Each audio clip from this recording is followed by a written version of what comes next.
Initially क्या था, इस तरीके का हमारा सिचुएशन था, जहाँ पे B1 ब्रश क्या है पॉजिटिव, B2 ब्रश क्या है नेगेटिव है। ठीक है, तो आफ्टर 180 डिग्री रोटेशन के बाद क्या होगा, 180 डिग्री रोटेशन के बाद क्या होगा, जो बी हमारा कंडक्टर है वो ए के जगह पे आ जाएगा और ए वाला जो कंडक्टर है वो बी के जगह पे आ जाएगा। तो जो बी कंडक्टर है पहले साउथ पोल के इन्फ्लुएंस में था, अब ये नॉर्थ पोल के इन्फ्लुएंस में आ जाएगा।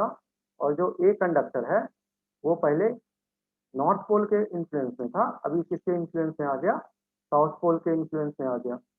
तो बी कंडक्टर में अभी क्या आ जाएगा, बी कंडक्टर में अभी डॉट पोलैरिटी के साथ करंट इंड्यूस होगा और ए कंडक्टर में क्या होगा, क्रॉस पोलैरिटी के साथ करंट है वो इंड्यूस होगा। ठीक है, तो यहाँ पे हम लोग देखते हैं कि कंडक्टर में क्या है कि कंडक्टर में जो है करंट का पोलैरिटी चेंज हो गया, लेकिन जो ब्रश है, ब्रश पे जो हमारा ब्रश पे जो हमारा करंट का डायरेक्शन है वो चेंज नहीं हुआ है, बी के साथ आया। तो ये ब्रश में करंट का डायरेक्शन क्या होगा, B1 ब्रश पे यही डायरेक्शन है और B2 जो ब्रश है उस पे यही डायरेक्शन है। ठीक है ना, तो यहाँ पे हमेशा पॉजिटिव होगा, यहाँ पे ये ब्रश पे हमेशा निगेटिव होगा।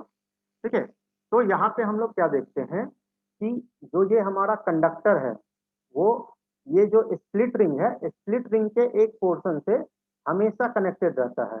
देखो इस पोजीशन में भी जो ये ए कंडक्टर है वो स्प्लिट रिंग से, ये जो स्मॉल ए पोर्शन है इस पोर्शन से क्या है कनेक्टेड है। ठीक है, और यहाँ पे भी क्या है कि ये जो ए कंडक्टर है वो स्प्लिट रिंग के जो ये पोर्शन है सेम पोर्शन से ही कनेक्टेड है। ठीक है, लेकिन ब्रश क्या है, ब्रश अपने जगह पे फिक्स है, ब्रश मूव नहीं कर रहा है। ठीक है, ब्रश यदि मूव नहीं कर रहा है तो ब्रश को हम लोग, ब्रश कहाँ पे कनेक्टेड होता है, ये ब्रश हमारा स्टेटर में कनेक्टेड रहता है। ठीक है, और स्टेटर में ये ब्रश कनेक्टेड रहेगा और स्प्रिंग के माध्यम से क्या होता है, ये जो हमारा स्प्लिट रिंग है, स्प्लिट रिंग पे क्या होता है, ये प्रेस्ड रहता है। ठीक है, तो यहाँ पे स्प्लिट रिंग में जो भी करंट फ्लो करेगा वो क्या होगा, इसके ऊपर ये प्रेस्ड है, तो यहाँ से एक इलेक्ट्रिकल पाथ मिलता है और ये क्या होता है कि मोटर जनरेटर के टर्मिनल पे, ठीक है, जनरेटर के टर्मिनल पे हम लोग इस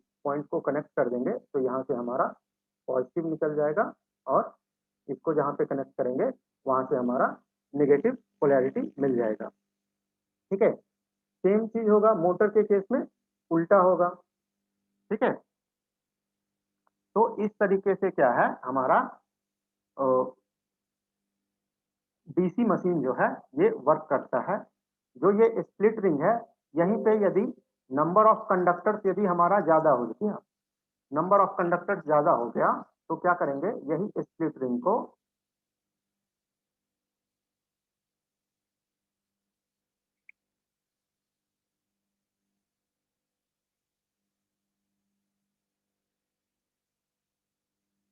नंबर ऑफ कंडक्टर यदि हमारा ज्यादा हो गया तो जितना कंडक्टर रहेगा, यहाँ पे देखो दो कंडक्टर है तो रिंग को दो भाग में स्प्लिट किए, जितना कंडक्टर रहेगा उतना भाग में क्या करेंगे, इस रिंग को क्या करेंगे, उतना भाग में इस रिंग को क्या करेंगे, स्प्लिट करेंगे। ठीक है, तो जितना कंडक्टर है उतना भाग में इस रिंग को स्प्लिट करेंगे। इसी चीज को हम लोग कहते हैं कम्यूटेटर सिगमेंट। ठीक है, तो हर सिगमेंट के बीच में क्या होता है, ये माइका इंसुलेशन होता है। ठीक है, हर सिगमेंट के बीच में क्या होता है, माइका इंसुलेशन होता है। ये वाला जो पोर्शन है ये कॉपर पोर्शन है, ये कॉपर का स्ट्रिप रहेगा और ये माइका इंसुलेशन है। तो इसमें एक कम्यूटेटर सिगमेंट में कितना कम्यूट ये कितना पार्ट रहेगा, उतना पार्ट रहेगा जितना इसमें क्या है, कंडक्टर्स है। ठीक है, तो ये हो गया हमारा EMF production in case of DC machine. ठीक है, डीसी जनरेटर। नेक्स्ट है क्या कि आर्मेचर में जो क्या है हमारा आर्मेचर वाइंडिंग।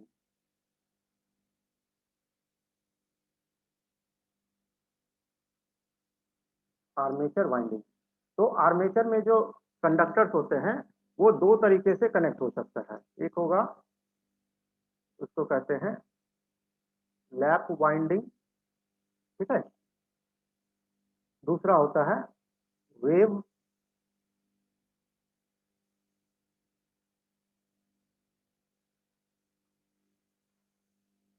दूसरा होता है वेव वाइंडिंग, ठीक है।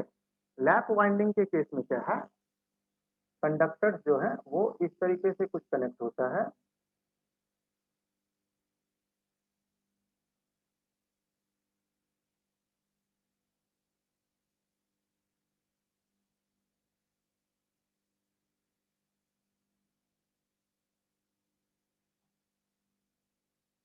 तो यहाँ पे देखो कंडक्टर क्या है, एक दूसरे के ऊपर ओवरलैप जैसा दिख रहा है, इसलिए इसको लैप वाइंडिंग बोलते हैं। और वेव वाइंडिंग में क्या होता है, कंडक्टर जो है वो वेव की तरह सिर्फ और सिर्फ एक ही डायरेक्शन में प्रोग्रेस करता है।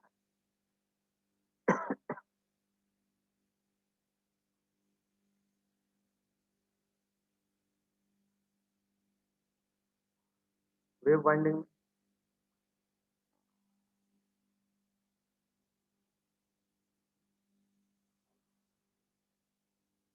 वेव वाइंडिंग में इस तरीके से कंडक्टर्स का कनेक्टेड रहता है, ठीक है। यहाँ पे देखो तो क्या है कि ये एक एक ही डायरेक्शन में क्या है कि प्रोग्रेस कर रहा है, ठीक है।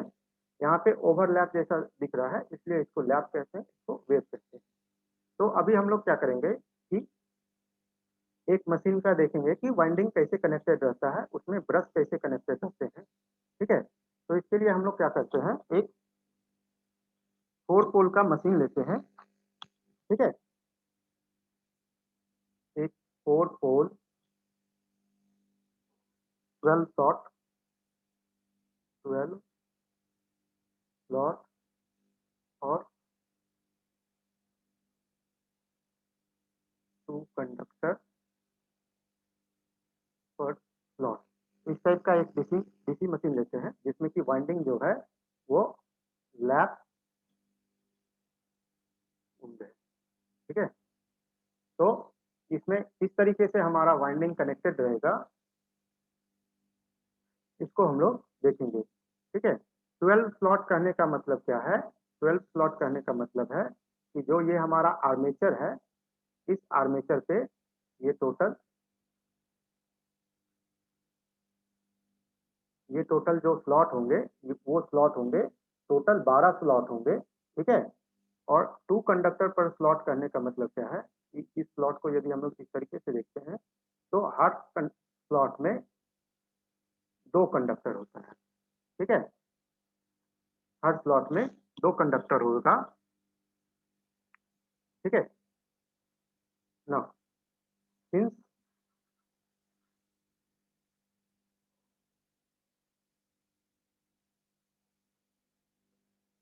तो सिंस हमारे मशीन में क्या है, 4 पोल है, तो सबसे पहले हम लोग एक 4 पोल का मशीन इस तरीके से ड्रॉ कर लेंगे। ये वाइंडिंग कनेक्शन करने के लिए मशीन में पढ़े हो।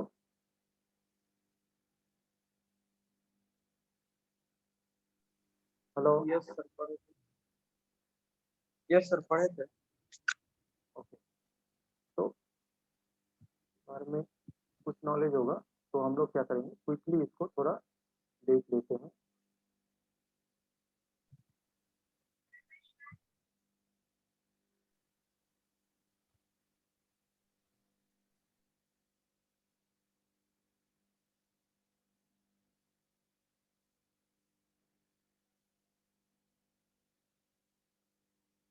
तो क्या है, हमारा मशीन में 4 पोल है, तो ये मान लो कि हमारा नॉर्थ पोल है, तो क्या होगा, अल्टरनेटिव होगा। नॉर्थ है तो दूसरा साउथ होगा, फिर तीसरा नॉर्थ होगा, फिर चौथा साउथ होगा, ठीक है। अभी 2 कंडक्टर पर स्लॉट है, तो हम लोग क्या करेंगे कि जो 2 कंडक्टर में जो ऊपर वाला कंडक्टर होता है ना, इसको हम लोग दिखाते हैं सॉलिड लाइन से। जब हम लोग वाइंडिंग डायग्राम बनाएंगे तो इसको दिखाएंगे सॉलिड लाइन से, ठीक है।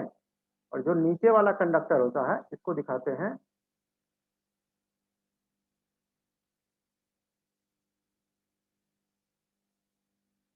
जो नीचे वाला कंडक्टर होता है इसको दिखाते हैं डैश लाइन से। ठीक है, तो सिंस टोटल कितना है 12 स्लॉट है। ठीक है, तो 12 स्लॉट है, तो स्लॉट पर पोल के लिए कितना स्लॉट होगा, तो स्लॉट पर पोल पहले कैलकुलेट कर लेंगे। स्लॉट पर पोल हो जाएगा 12/4 = 3। तो हर पोल पे 3 स्लॉट होगा, तो मतलब हर पोल पे कितना कंडक्टर हो जाएगा 6 कंडक्टर। 6 कंडक्टर में 3 ऊपर वाला कंडक्टर होगा, 3 नीचे वाला कंडक्टर होगा। तो उन कंडक्टर को हम लोग कुछ इस तरीके से शो करेंगे। ये मान लो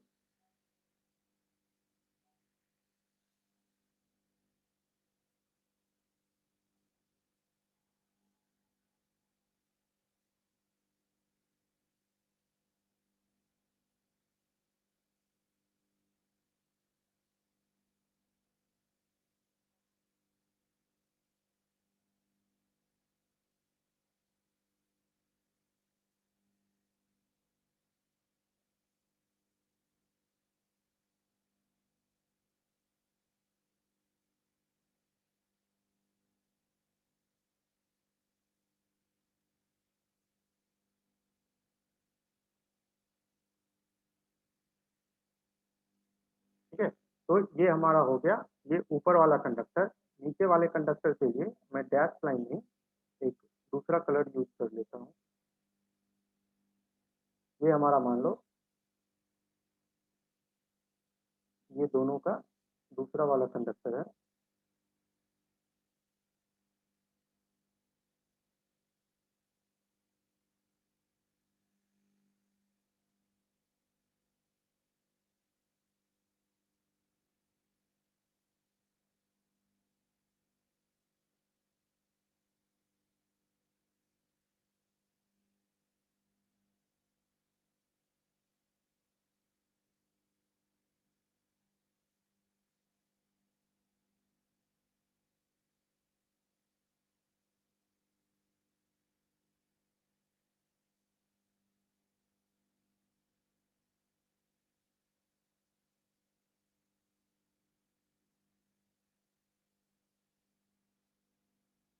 ना, ये हमारा कंडक्टर है।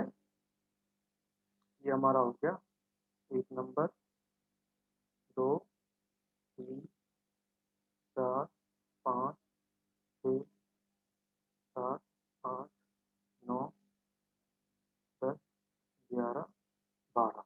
तो इसमें आप कनेक्शन कैसे करेंगे बताओ। Sir front pitch back pitch सब निकालेंगे। तो जो बैक पिच पहले निकालेंगे। ऊपर वाला कंडक्टर है ना उसको नीचे वाले कंडक्टर से कनेक्ट करते हैं।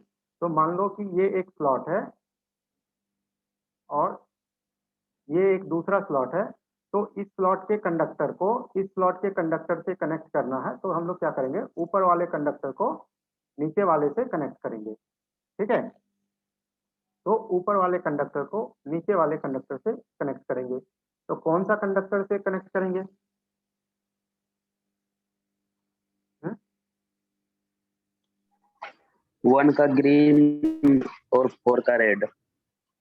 तो इसमें क्या होता है ना, एक सिंस हमारा डीसी मशीन में क्या होता है कि जो हमारा कॉइल होता है वो जनरली फुल पिच कॉइल होता है। तो क्या करेंगे कि फर्स्ट वाले कंडक्टर को एक पिच में कितना आ गया टोटल 3 स्लॉट। तो 3 स्लॉट के बाद इसको कनेक्ट करेंगे। तो 1 नंबर वाले को किससे कनेक्ट करेंगे 4 नंबर वाले से कनेक्ट करेंगे ना। उसके बाद फिर 4 नंबर का जो कंडक्टर है जो बैक वाला कंडक्टर है उसको हम लोग कनेक्ट करेंगे जो 2 का जो फ्रंट है ना इससे कनेक्ट।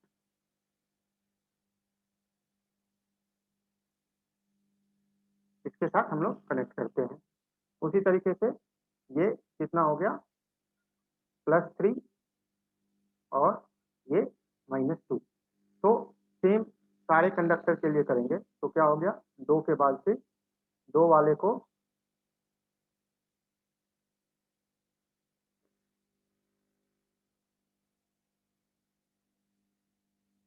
कंडक्टर को कंडक्टर 5 के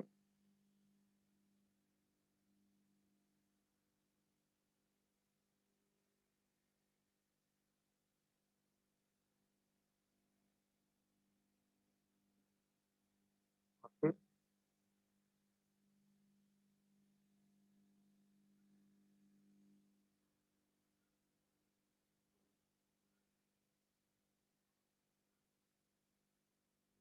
इसको इससे कनेक्ट करेंगे। सेम प्रोसेस को आगे फॉलो करो।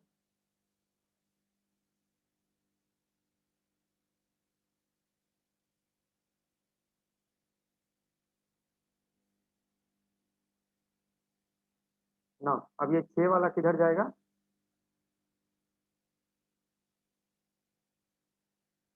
बताओ।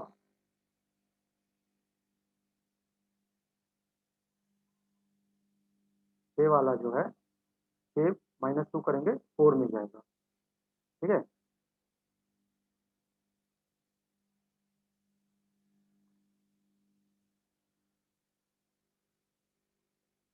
सेम तरीके से इसको इधर भी कनेक्ट करेंगे, ठीक है। और यहाँ का जो वाइंडिंग आएगा 10,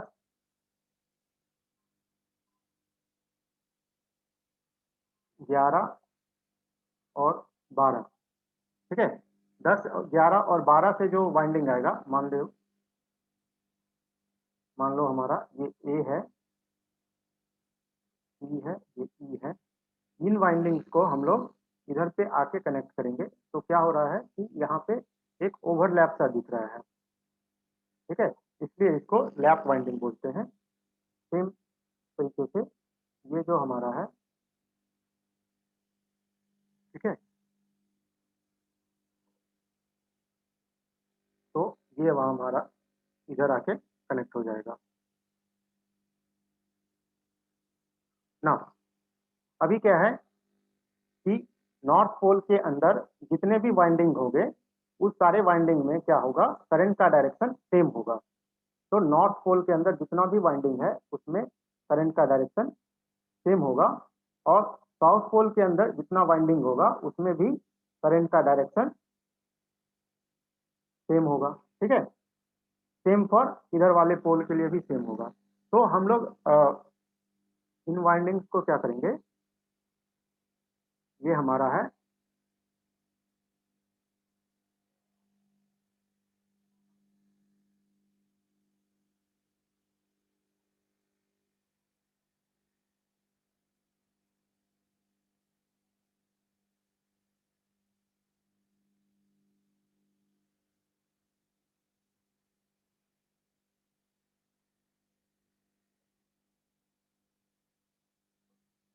ये हमारा है कम्यूटेटर सेगमेंट। तो इसके हर सेगमेंट से क्या करेंगे, एक एक वाइंडिंग को कनेक्ट करेंगे, ठीक है।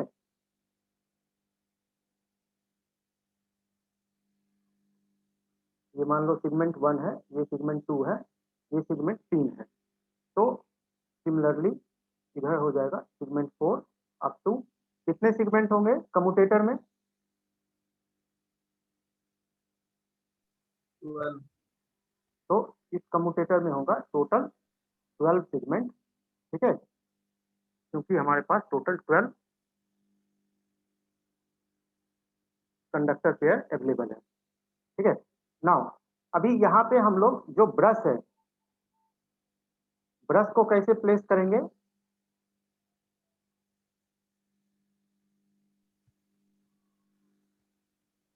4 10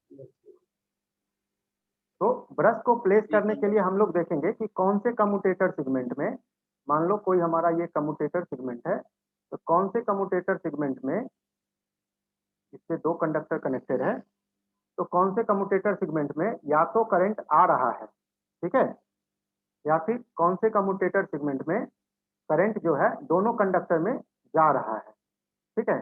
तो यहाँ पे हम लोग देखते हैं कि कम्यूटेटर सेगमेंट नंबर 3 पे क्या है कि दोनों कॉइल में करंट जो है हमारा जा रहा है, ठीक है। तो हम लोग यहाँ पे क्या करेंगे, एक ब्रश को प्लेस करेंगे, ठीक है।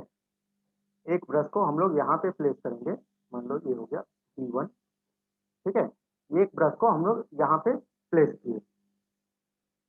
सिमिलरली यदि हम इसको आगे कनेक्ट करेंगे तो हमारा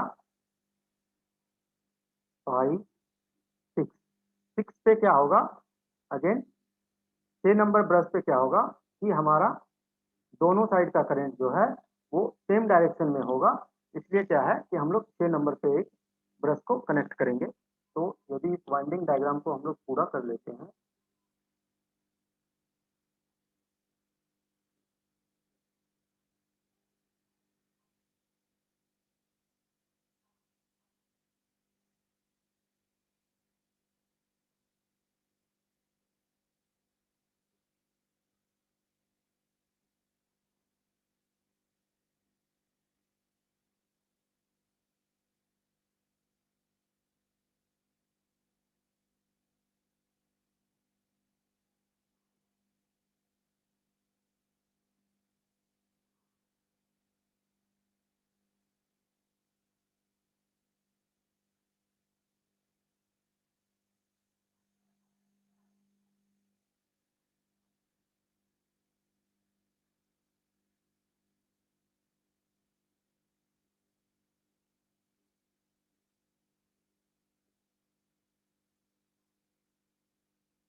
तो इस वाइंडिंग को यदि पूरा करेंगे तो कुछ इस तरीके से बनेगा। तो ये वाला जो है, ये वाला हमारा 4 नंबर सेगमेंट में आया, ये 5 नंबर में आया, और ये वाला जो है हमारा 6 नंबर में आया। तो देखो जो 6 नंबर से कनेक्टेड है, यहाँ पे क्या है, करंट दोनों जो है हमारा एक ही डायरेक्शन में है, ठीक है। करंट हमारा दोनों एक डायरेक्शन में जा रहा है। यहाँ पे जो है डायरेक्शन थोड़ा गड़बड़ हो गया,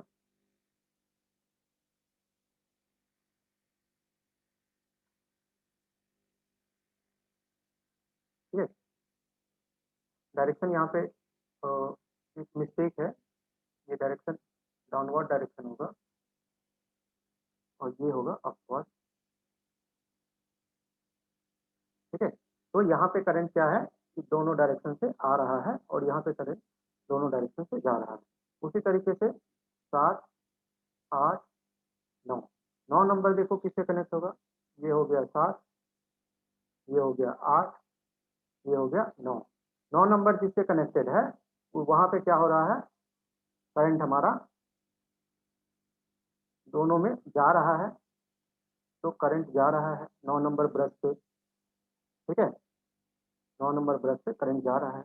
उसी तरीके से फिर 10 11 और 12।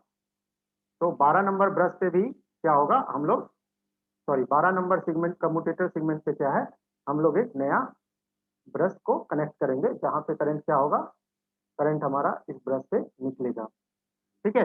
तो लैप वाइंडिंग जो है इस तरीके से हम लोग इसका वाइंडिंग, जो आर्मेचर का कंडक्टर है वो इस तरीके से कनेक्टेड रहता है। तो हम लोग लैप वाइंडिंग में क्या देखते हैं कि जितना हमारा नंबर ऑफ पोल्स है उतना ब्रश हमारा रिक्वायर्ड है, ठीक है। जितना हमारा नंबर ऑफ पोल है उतना हमारा ब्रश हमें रिक्वायर्ड है। B2 B3 B4, ठीक है। उतना हमारा नंबर ऑफ ब्रश रिक्वायर्ड है। तो B1 और B2 के बीच में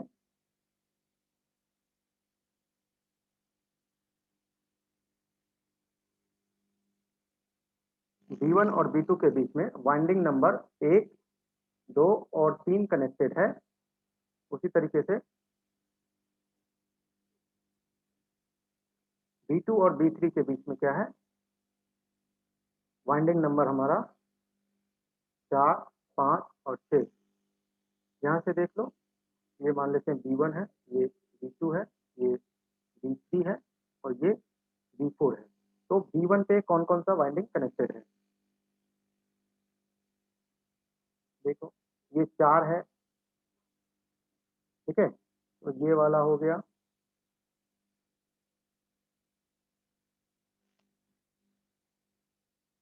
ठीक है।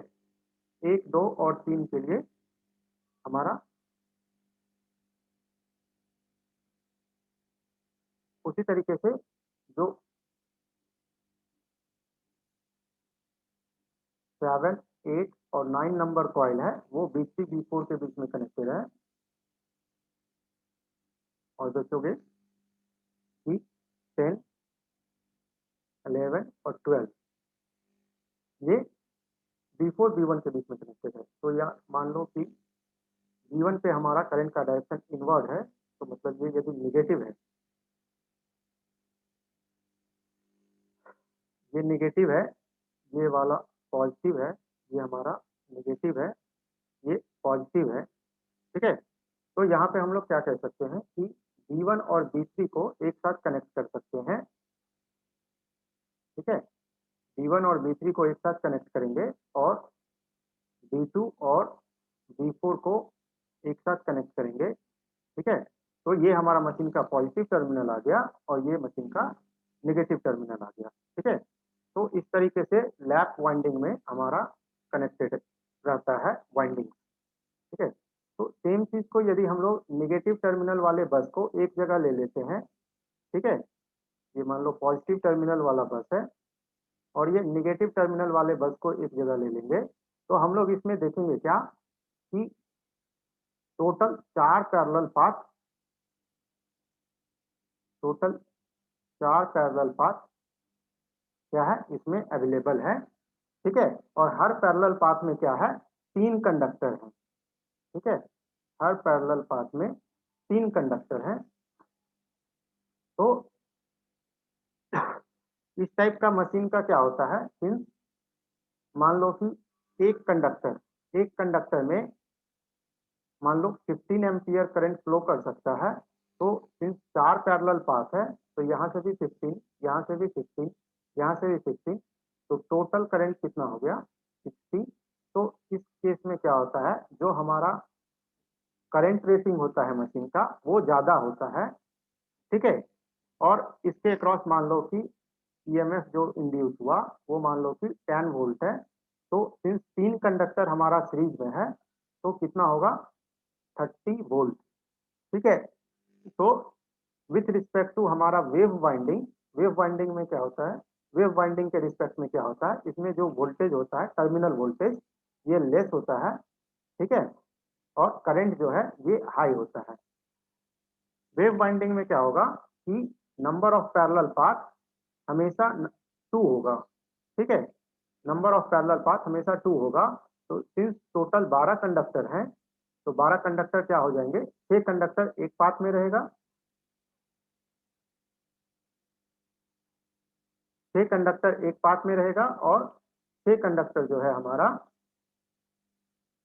दूसरा पाथ में रहेगा, ठीक है। तो 6 कंडक्टर एक पाथ में है, 6 कंडक्टर दूसरा पाथ में है। तो हमने पहले अभी बताया था एक कंडक्टर का सपोज रेटिंग है 15 एम्पियर, तो इस मशीन का टोटल करंट रेटिंग कितना हो जाएगा, 30 एम्पियर, ठीक है। और एक कॉइल में यदि 10 वोल्ट इंड्यूस हो रहा है तो इसके अक्रॉस पोटेंशियल डिफरेंस कितना हो जाएगा, 60 वोल्ट। तो यहाँ पे 60 वोल्ट हो गया। तो वेव वाइंडिंग में क्या होता है, with respect to lap winding यहाँ पे क्या होगा, हाई वोल्टेज होगा और लो करंट होता है,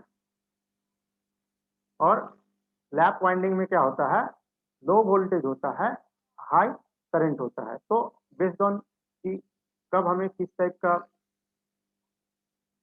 किस टाइप का मशीन का रिक्वायरमेंट है, हम लोग वाइंडिंग उसका सेलेक्ट करते हैं। ठीक है, नेक्स्ट जो आज का नेक्स्ट टॉपिक है वो है हमारा ईएमएफ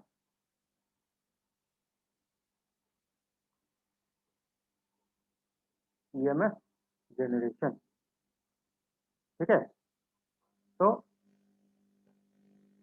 ईएमएफ जो इंड्यूस हुआ है वाइंडिंग में उसको हम लोग कैसे डिराइव करेंगे।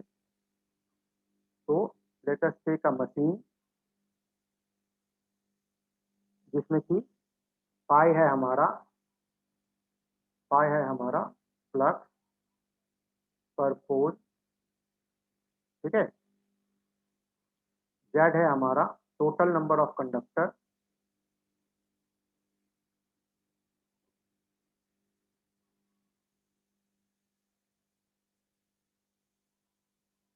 जेड है total number of conductor, N है हमारा स्पीड इन आरपीएम, ए है हमारा नंबर ऑफ पैरेलल पाथ, और सी है हमारा नंबर ऑफ पोल।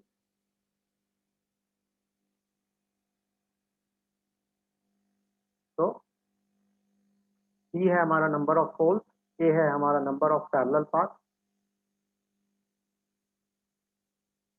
एन है हमारा स्पीड इन आरपीएम, जेड है हमारा टोटल नंबर ऑफ कंडक्टर, और पाई है हमारा फ्लक्स पर पोल।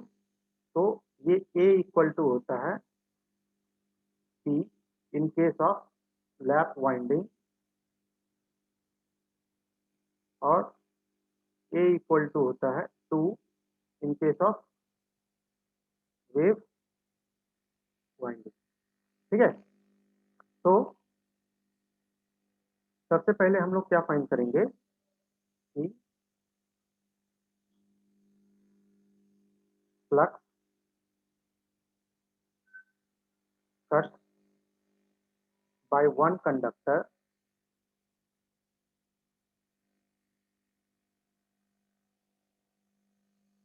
flux cut by one conductor in one revolution। तो एक रिवॉल्यूशन, मान लो कि ये हमारा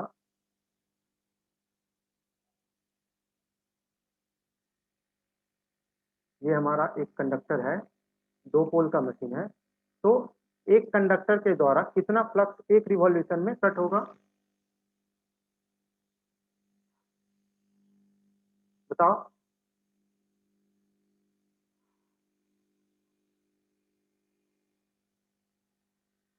तो मान लो ये मशीन जो है पाई है हमारा टोटल फ्लक्स। तो ये कंडक्टर क्या कर रहा है, जब ये साउथ पोल के नजदीक से क्रॉस करेगा तो ये यहाँ पे टोटल 5 फ्लक्स को कट कर रहा है, और जब ये नॉर्थ पोल की तरफ से पास करेगा तो ये यहाँ पे फिर से 5 फ्लक्स को कट कर रहा है। ठीक है, तो ये 2 पोल सिस्टम में ये यहाँ पे 5 फ्लक्स को यहाँ पे कट किया एक कंडक्टर, और यहाँ पे फिर से 5 फ्लक्स को कट किया। तो 2 पोल सिस्टम में क्या हो गया, 2 5 हमारा फ्लक्स जो है एक कंडक्टर 1 रिवॉल्यूशन में कट करता है। तो पी पोल मशीन में एक कंडक्टर कितना फ्लक्स को कट करेगा, पी पोल मशीन में करेगा P5। ठीक है, now time taken for 1 revolution, एक रिवॉल्यूशन में कितना टाइम लगेगा, सिंस मशीन का स्पीड है n आरपीएम। इसका मतलब क्या है, 1 मिनट में ये n बार मूव करता है। ठीक है, तो एक बार मूव करने में इसको कितना टाइम लगेगा, इट विल टेक n/60, ये सेकेंड्स में है। ठीक है, n/60 ये सेकेंड्स में है। तो ईएमएफ जनरेशन पर कंडक्टर क्या हो जाएगा,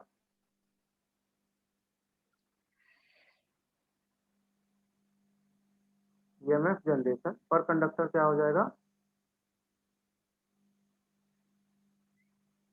d∅/dt।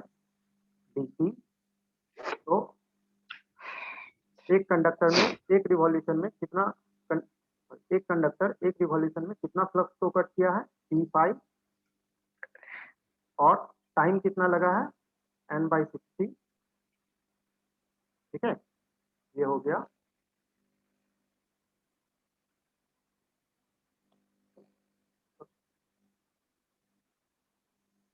n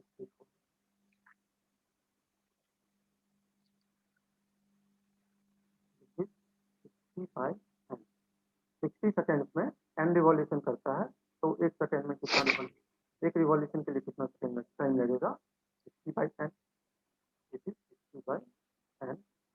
तो ये हो गया हमारा d∅n/60।